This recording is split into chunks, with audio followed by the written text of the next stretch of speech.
Hello everyone and welcome back to Technically Unsure, where I'm not really sure what I'm doing technically. I am not sure. So today in this video, I am going to actually answer a question that originates again from one of the comments that you guys left on one of my videos, which was basically, what are the risks of these ES engineering sample Xeon CPUs and why are they so cheap and do they work and all that stuff, right? So honestly, it is a question for me as well. I have never used obviously any engineering sample in any real deployment. I showed you guys in a video, but I'm not really using an engineering sample in any of my, TrueNAS server or Proxmox or anything like that. So I was curious. I ordered an $800 motherboard because now, so if we are going to do the test and check the engineering sample, it just better be something good. Anyway, I bought it from Newegg, and the motherboard I'm talking about, hold on, is this.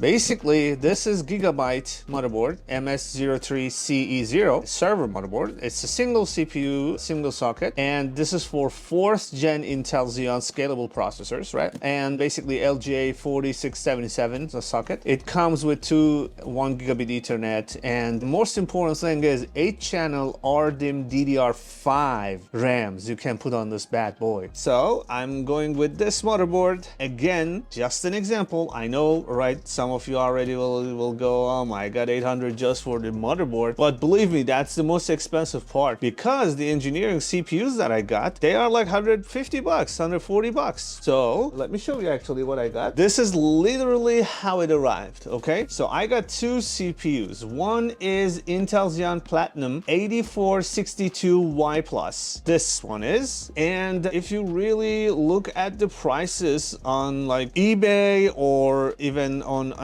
first-hand, whoever is selling, right? They are selling it for crazy prices. So I know Dell itself is selling this for $15,000. eBay, it's $6,000, $7,000. On Newegg, it's $9,000, and so on, right? So crazy prices on the real deal, the real thing. Now the engineering sample, the real deal. And this one is Intel Xeon Platinum 8461V. This one is also 4,000, 5,000, going for crazy numbers on a lot of sites. But I paid $140, $170 for these CPUs. So RAM is a different story. Again, it's a very personal deal, what you want to use, how much RAM you want to use, which size for each RAM stick you want to use. So I usually don't count that in my builds, in the pricing. This is an $800 motherboard. Let's say 140, 170, let's average it 150 bucks, right? 150 bucks. So you're getting a $950 motherboard and a CPU deal here, right over here. If everything works, it's going to be Gen 4 and it's going to support DDR5 RAM, ECC. So this can turn into a serious bad boy setup, okay? So if everything works. So I'm curious. I seriously don't know how it will go. And I just also ordered some cooler for this. That was like 40 bucks or something. But yeah, let me show you guys what I got. So let's open this up. Yeah, everything, all the motherboard components are there. So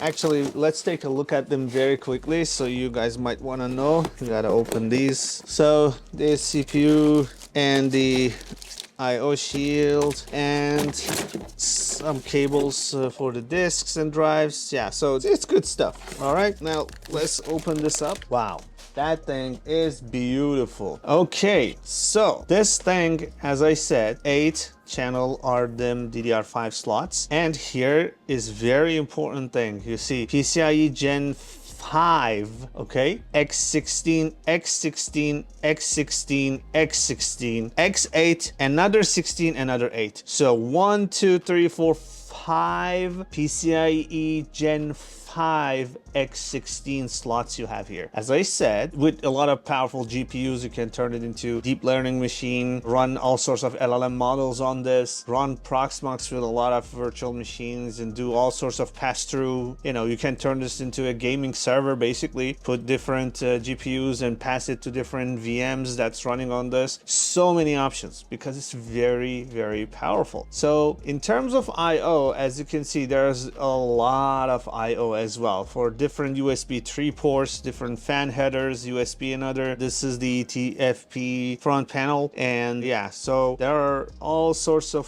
slots. In terms of I/O, as you can see, one is IPMI, and then there is two 1 gigabit Ethernet, USB 3s, and VGA. So the 24-pin ATX connector and one for CPU. Nothing on the back. So that's pretty much it. And there is one M.2 slot right over here, as you can see. So we can put one NVMe SSD over here for the operating system, and you get all sorts of PCIe Gen 5s with a very powerful LGA 4677 slot. So that being said, in terms of the engineering samples, let me show you what I got. This is literally how it arrived. I didn't touch anything. This says 2.7 gigahertz, but the actual processor, the 8462Y Plus, that one retailing for very crazy prices, is 32 core, 64 thread, turbo clock of 4.1, base clock of 2.8, not 2.7. So then also it's a 300 watt TDP CPU. Okay, so keep that in mind. This is one. So this one is actually 8461V. It's a 48 core, 96 thread, 300 watt TDP, and the base clock of 2.2 and the boost of 3.7. But it says right over there 1.8. So you really don't know what you're getting, kinda, but that's what it says. And it came from China, just if you were wondering. So yeah, this one is 8461V. So that being said, give me a couple of minutes, let me set things up, and we take it from there. I will be right back. So right before, I just want to show you what I found. So since the goal is to max out everything, I found these things. So I am going to be using this. So it's a DDR5 64 gigabyte and 5600 megahertz, basically DDR5 RAM. So 64 times 8. So I'm going to try to max out everything I can. This is the highest RAM that I have for server. I will also use the NVMe SSD, and we need the USB stuff. So I am going to use this, but I'm not going to incorporate this in the price calculation and the budget calculation for this. As I said, it's personal. You can go with whatever RAM you like. So we are gonna go with this, and I will put the link down below. I believe like every stick is like 350, something like that. So the RAM is installed now. What I have to do is put an NVMe SSD over here and the CPU and the cooler. And for the cooler, I am going to go with the Noctua NHU12S DX4677 for this specific CPU and socket. I believe this is like 140 bucks, something like that. So you don't really necessarily have to go with this, but I am going to go with this. This is a little bit expensive, but there are better, cheaper, not better, the cheaper options maybe out there. So I am going to go with this. Take this out. So of course, without reading the documentation, I am going to try every one of them, and it's going to be the last one. So the last one was the one I tried. So E1A, that's the one seems to be fitting. E1C and E1B didn't work. If you're going with the same CPU, you gotta go with the E1A bracket for the CPU.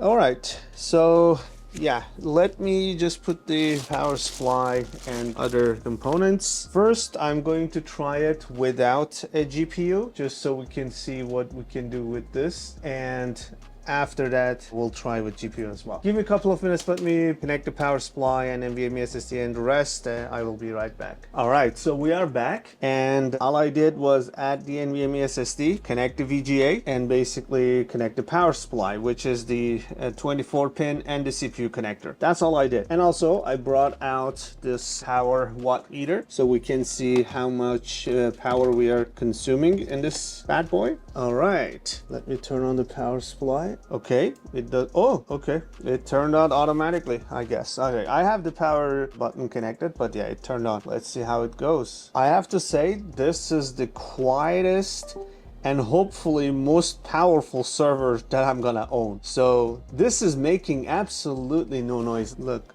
I will also show you. See, when I talk it goes up, but when it's idle, 51, 52.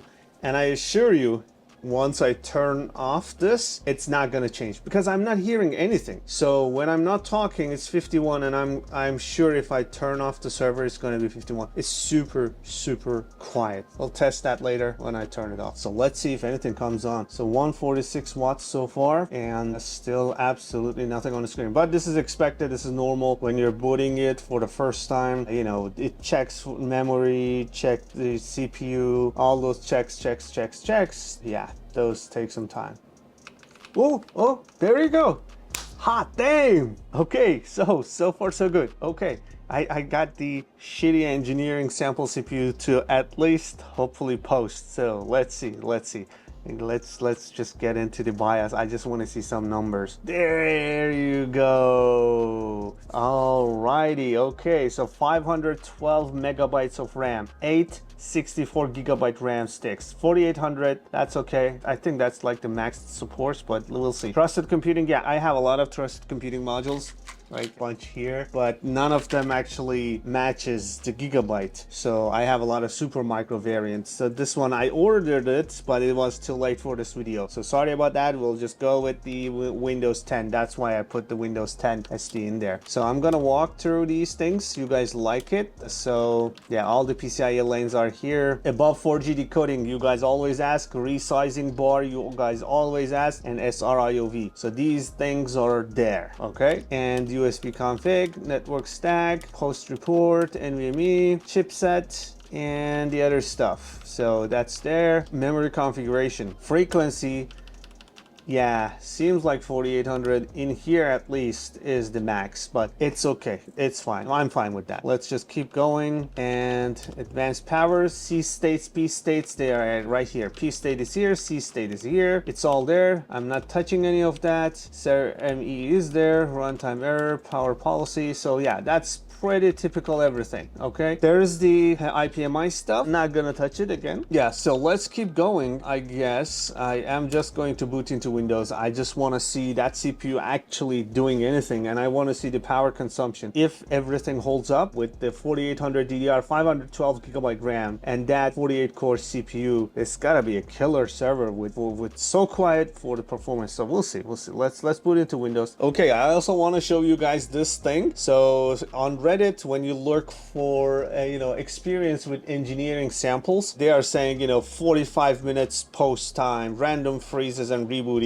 overheating, lots of overheating apparently, occasionally lets the magic smoke out, and spending hours on SDP documentation to BIOS firmware, downgrading BIOS firmware, having to scour through piles of RAM to find the right pre-release alpha iteration, reboot roulette. Well, I don't know. So we'll see if I see any of those things. I tried another engineering sample in another video and I didn't have any of those. So we're gonna see it in this one as well.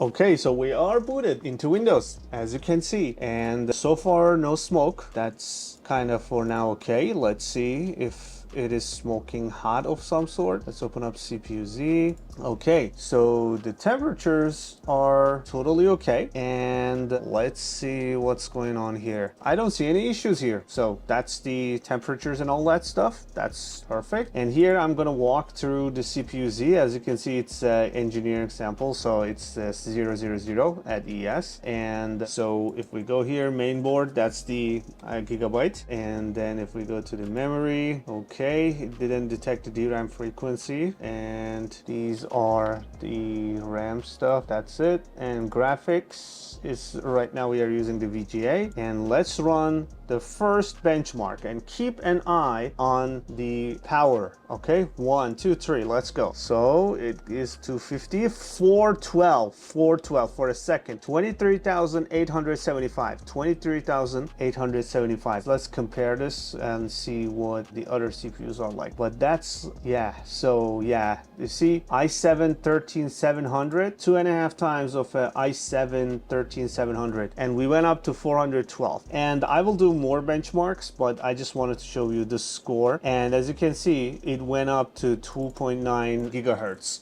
and 48 core, 96 threads. So if we open up the task manager and if we go to the performance, yep, So we will see that beautiful scene. It's right there. 48 core, 96 threads. Beautiful. 1.8 gigahertz, by the way. On the CPU itself, it was written 1.7, but anyway. So let's go back to the temperatures. Let's see where, yeah, I don't know what the Reddit was talking about, but it didn't really go up a lot when I was doing the benchmark. Although, being fair, I didn't run it for a long time. It was kind of quick. So that being said, now I'm going to run a bunch of benchmarks, okay, and then we take it from there. Let me run, for instance, the 3D Mark and Crystal Disk Mark and the Cinebench maybe. So yeah, give me a couple of minutes, let me run a bunch of tests, and then we'll see the scores. Okay, so we are in Windows, as you can see, Windows 10, and when it's idle and nothing is running, it is idling at around 140 watts, okay? And I reran the CPU-Z, as you can see, this is 24K now. This is, as I said, 2.5 times the i7-13 that we saw in there. And if we go to the Cinebench score 2024, we are getting 2565. So if you look at the other CPUs around here, like M1 Ultra, it's 1,000 points more than that. And if you look at the Xeon W2265, same thing. Threadripper 2990 or AMD Ryzen 7 5800, you see,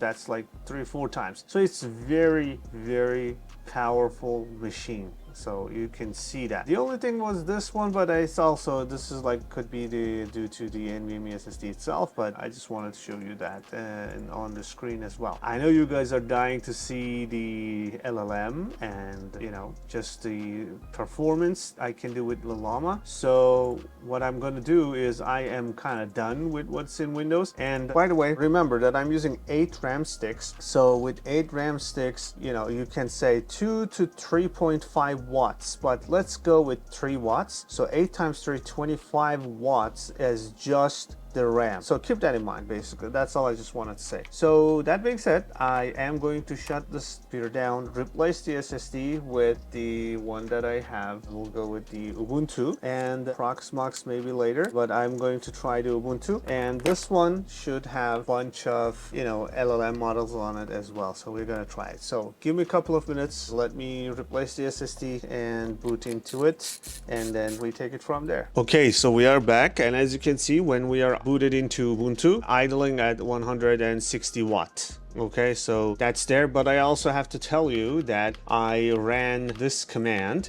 that I echoed performance mode into every single CPU core. Okay, so that being said, this computer been on for almost 16 hours straight, and I honestly do not experience any of the issues that people are talking. And by the way, when I ran it, went up to 417. I just ran the stress NG, and now as you can see, when I'm using every single core, it's 387 watts. So call that 390, and we are gonna run this stress NG for like 30 seconds. We just want to see what score we are getting, and as you can see, also it's not detecting the CPU. As you can tell, this engineering sample, as you know. Okay, let's see the score. Oh my god, look at that, 2.3 million on a single CPU, okay, or 30 seconds. So ops per second is 80,000. Okay, you understand how powerful the CPU is. So this is a single CPU with DDR5 ECC RAM. By the way, while we say ECC RAM, the MID code 17. So yep, there you go. We have the ECC right there. Okay, so 512 gigabyte DDR5 4800 megahertz RAM with that very, very powerful CPU, basically for $1,000. Okay, so this is 800 and 150 for the CPU. So RAM, again, as I said, personal preferences. And you are getting 2.3 million for 30 seconds or 80,000 ops per second in stress NG. And I don't have to test, but very quickly, just to confirm, iPerf3, yep, it's a gigabit Ethernet. Okay, so you get 2 gigabit Ethernets, not 2.5, not 10. And that being said, I know you guys really want to see the Llama, so I don't think I can run 671, mainly because I don't have any GPUs, and also it requires 768 gigabytes of RAM. I have 512. So one below that is actually the 70B one. So I am going to run the 70B, okay? And let's keep a close eye on the power consumption. So let's see how long it takes to load, and then I'm gonna drop a prompt and let's see how it goes. So this is going to be a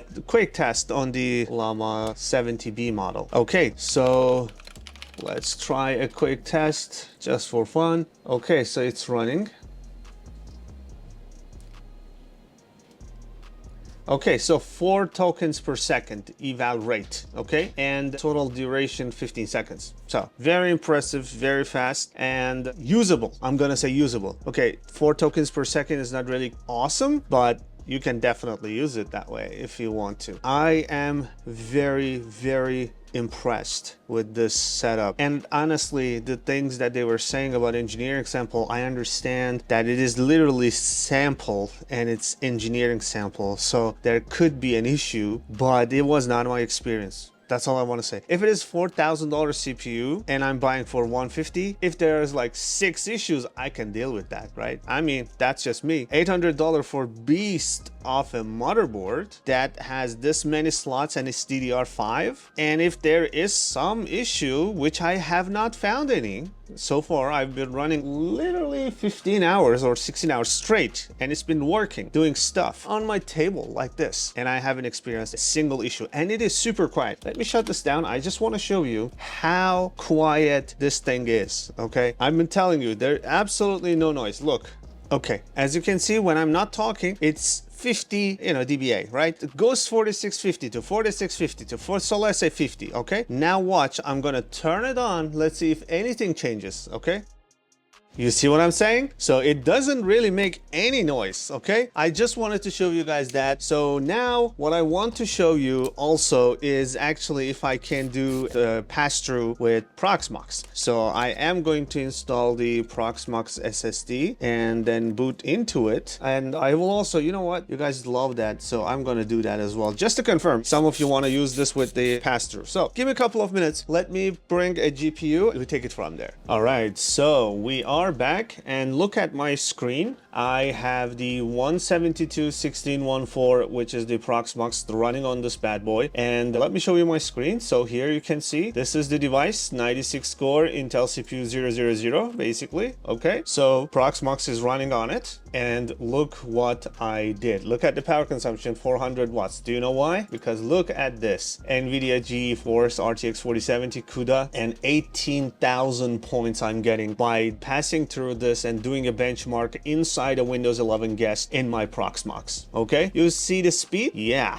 that's what I'm talking about. So all I wanted to show you and tell you is it works perfectly with Windows, perfectly with Ubuntu, runs all sorts of LLM with no issues. I added 64 GB RAM 8 times, 512 GB DDR5 RAM, no issues. Proxmox, even with GPU pass-through, which is right here as you can see in the hardware PCIe device, okay? I'm passing it as is to the guest machine and it is working. Absolutely no issue whatsoever, okay? It's beautiful. And all I did was $140 for the CPU engineering sample, and I have another one also here laying around. So I'm sure that will also work perfectly fine with no trouble. And it's same socket, same everything, same vendor. So I just got 2 and this will work. And this one is 96 threads, 48 cores with this performance. I call that a win. For less than $1,000, imagine just putting 1 RAM stick, right? Just go with me. 800 and 150, 950, and just say once the RAM sticks, if you're going to get 2.3 million in stress NG, and we were getting 25,000 in CPU-Z, so I call that a win. And you see that I'm even doing a GPU pass-through, and it's getting 18,000 for our NVIDIA RTX 4070. So you can see here, it comparatively to the other devices that other people have done, to the similar devices, it doesn't show you, but yeah, number 2 is also a 4070. Okay, so yeah, anyway, we have a very good setup for that much money. I think this is a win, and I'm still using the VGA port, by the way. I didn't even use this. As you can see, nothing is connected to the GPU itself. I'm just passing it to the guest machine, and I showed you that it doesn't make absolutely no noise whatsoever. Because of that, I chose this one. It was on Amazon, I'm gonna be honest. I just wanted to get my hands on it ASAP, and I even ordered TPM module for this, but I couldn't just wait. I wanted to record this video, show you guys this awesome option. So I know a lot of negative stuff is out there for engineering samples. Personally, I haven't experienced it. And yeah, I wanted to see this for myself. I wanted to try an engineering sample CPU that is so powerful like this and basically spend some money. And I did. I'm happy. I don't think I got anything less than what I was expecting. And yeah, so basically I'm happy with the purchase, and I just wanted to take you all through this journey, show you what I have. Okay, so hope you guys enjoyed this, and let me know if you want me to do certain specific benchmarks or tests for engineering samples that you think or you might think that won't work on engineering sample. I tried